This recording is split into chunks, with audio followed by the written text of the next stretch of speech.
Welcome to the Newton's Law of Cooling lab. In this experiment, you will be finding the convection heat transfer coefficient between a cup of hot water and its surroundings.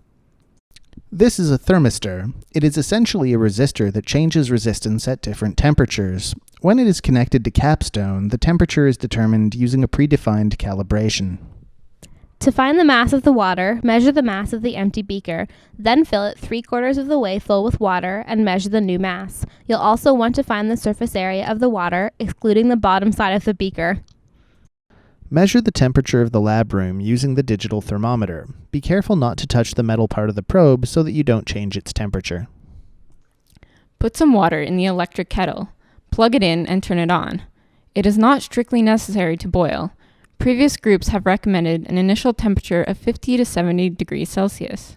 To collect your data, there are two possible methods. First, you can use the digital thermometer and stopwatch, manually taking measurements of the change in temperature every 30 seconds or so.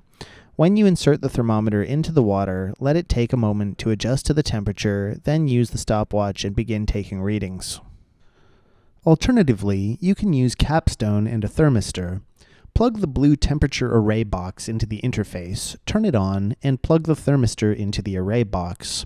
Open capstone, create a graph, and select temperature on the y-axis. If you want to do two trials simultaneously, click on Data Summary and drag temperature 2 into the graph window. Press record and place the thermistor into the beaker. Note that the thermistor will take a moment to respond to the sudden increase in temperature, so you should either discard your first bit of data or wait a few moments before starting recording. Export your data and answer the questions in the lab manual. Thanks for watching the Newton's Law of Cooling lab, and remember, no matter how long you wait, you'll never be as cool as Newton. It's the law.